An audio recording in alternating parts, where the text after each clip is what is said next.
My name is Emily. I am 28 years old. I've been married to my husband Daniel for 5 years. He is 30 now. We met when we were young, when life was simple and dreams were big. Back then we did not talk about money or success. We talked about love, trust, and growing old together. Daniel is a good man, but not the kind of man people talk about loudly. He is kind, he is soft-spoken, he is calm and patient. He never raises his voice, even when he is tired or stressed. He never insults me, even when I hurt him with my words. He never ignores me. When I get sick, he takes care of me. When I feel tired, he brings me food without asking. Every morning, he makes tea for me before I leave for work. When I come home late, he cooks dinner. When I cry, he listens. When I feel weak, he holds me and whispers, "You are strong, Emily. I am proud of you." Some love stories don't begin with fireworks. They begin with quiet care. Daniel never tried to impress the world. He only tried to take care of me. And yet, somehow I forgot that. I have a good job. I work in a corporate office. I earn $5,000 every month. I worked very hard to reach this position. I studied at night after long days. I took extra courses while others rested. I pushed myself when I wanted to quit. I believed success meant climbing higher, earning more, becoming better. Daniel works as a delivery driver. He earns about $2,200 a month. He works long hours, drives in the hot sun, in heavy rain, and in cold wind.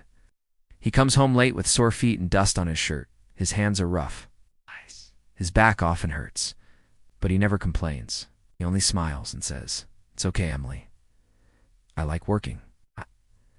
Sometimes the strongest people are the ones who complain the least. Slowly, something inside me changed. I did not notice it at first. I started to look at other couples. I saw women wearing diamond rings and designer handbags. I saw men buying big houses, new cars, and expensive gifts for their wives. Social media showed happy faces, luxury trips, and perfect lives. And then I looked at Daniel. He was wearing the same shoes he had worn for 2 years. His shirts were old but clean. He never bought new clothes for himself. He never bought expensive things for me. I felt something ugly growing in my heart. Comparison. Comparison is quiet, but it can destroy love faster than anger. I started to feel disappointed, then frustrated, then angry. One evening after a long day at work, I asked him, "Daniel, why don't you do something better? Why don't you start a business?" He looked down at the floor. His voice was low when he answered, "I don't know how. I've never done business before." That answer made me angry. I said, "Other men do it. Why can't you?" Daniel stayed quiet. He always stayed quiet. He looked at me, but he said nothing. His eyes looked sad, but I did not stop. I kept talking. I kept comparing him to other husbands. I kept saying words that slowly broke his heart. Silence does not mean weakness. Sometimes it means pain. I forgot who Daniel really was. Every month, Daniel sent $1,000 to his parents. They were old and sick. He paid for their medicine and their needs before he spent anything on himself. After that, he gave me the rest of his salary, about $1,200. But I always said it was not enough. I never said thank you. I never said I was proud of him. Love dies slowly when appreciation disappears. One evening, Daniel came home very late. I asked him, "Where were you?" He said calmly, "I was looking for another job." I was surprised. I asked, "Did you find one?" He shook his head. "Not yet, but I will keep trying." The next day he left early in the morning and came back after sunset. He looked more tired than usual. He didn't smile. He didn't talk much. I noticed it, but I did not ask. 1 week later he said, "I found a second job. I will work at a restaurant at night. I can earn $2,000 more." I said, "Good job," and that was all. I didn't ask how he felt. I didn't ask if he was okay. I didn't ask how many hours he would sleep. Sometimes we hear good news, but miss the pain behind it. Daniel started working both jobs. He woke up before sunrise. He worked all day delivering packages. At night, he worked in the restaurant. He came home when I was already asleep. He left before I woke up. There was no time to talk, no time to laugh, no time to rest. The house became quiet. Too quiet. One night, I heard a loud sound from the bathroom. Something fell. I ran inside. Daniel was sitting on the floor. His face was pale. His hands were shaking. I screamed, "Daniel, what happened?" "Now what happened?" He looked at me weakly and said, "I am just tired. I feel dizzy." Love wakes up when fear walks in. I called a cab and took him to the hospital. The doctor examined him and shook his head, said he is exhausted. His body cannot take this much work. He needs rest. He needs sleep. I sat beside Daniel's hospital bed. He was sleeping. His face looked peaceful, but my heart felt broken. I held his hand and started crying. "I am sorry, Daniel," I whispered. "I didn't see how hard you were trying. I didn't understand." He slowly opened his eyes. He smiled at me even then. He said, "Don't cry, Emily. I just wanted to make you proud." Sometimes the words we never deserved hurt us the most. His words broke my heart. That night, something inside me changed forever. That night at the hospital, I did not sleep. I sat beside Daniel and watched his chest rise and fall. The sound of the machine next to him was slow and steady. Each sound reminded me that he was still here. And each sound reminded me how close I came to losing him. Sometimes we only see love clearly when we almost lose it. I looked at his hands. They were rough with small cuts and marks.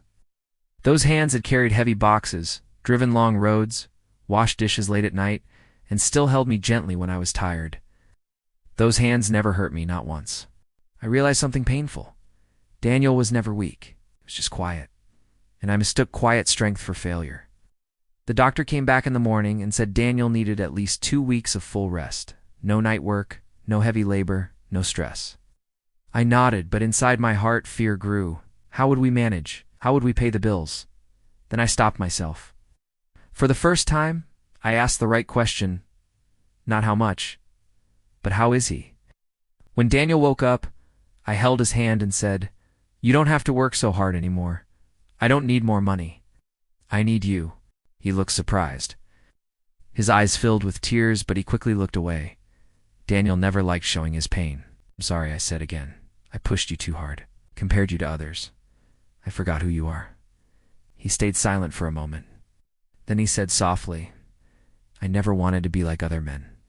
I just wanted to be enough for you." Those words stayed in my heart. Being enough is not about money. It is about love. When we went home, the house felt different. It was the same place, but my eyes were different. I noticed things I had ignored before. The clean kitchen, the folded laundry, the small notes Daniel left for me before work. "Have a good day. Don't forget to eat." How did I miss all of this? I took time off work to stay with him. I cooked meals. I made tea for him in the morning, just like he always did for me.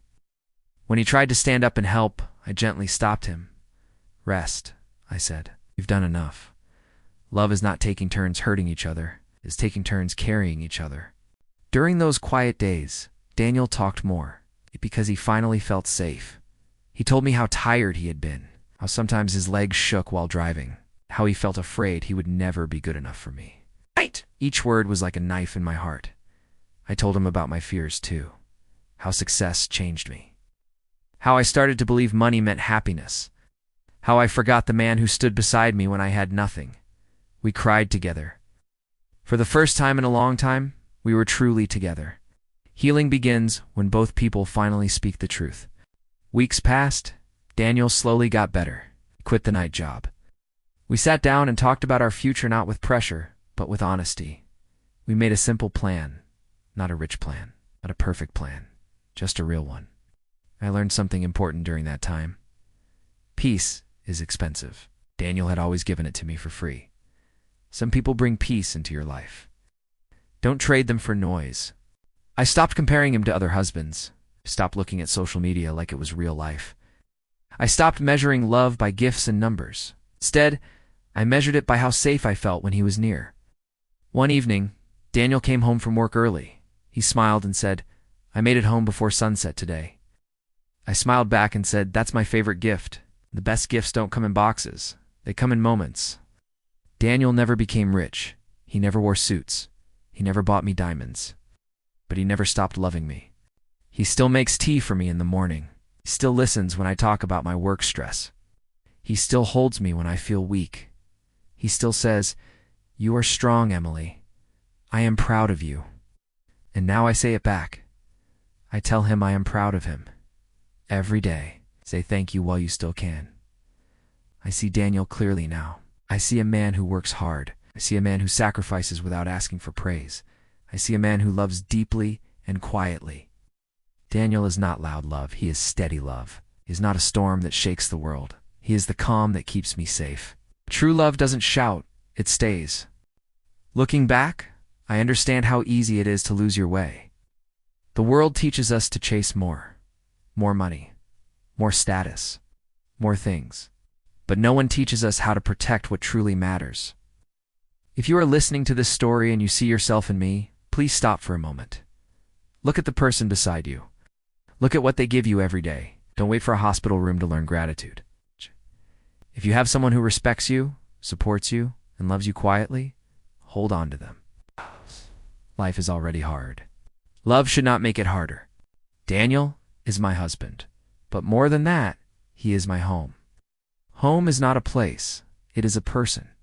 And if you have someone like Daniel in your life, don't measure them by what they earn. Measure them by how they love. Because one day when everything else is gone, love is what remains. In the end, love is the only success that matters. If this story touched your heart, if it reminded you of someone you love, or if it made you think differently about success and love, please like, share, and subscribe. Send this story to someone who needs to hear it today. Because sometimes, the greatest love stories are not the loudest ones. They are the quiet ones that never let go.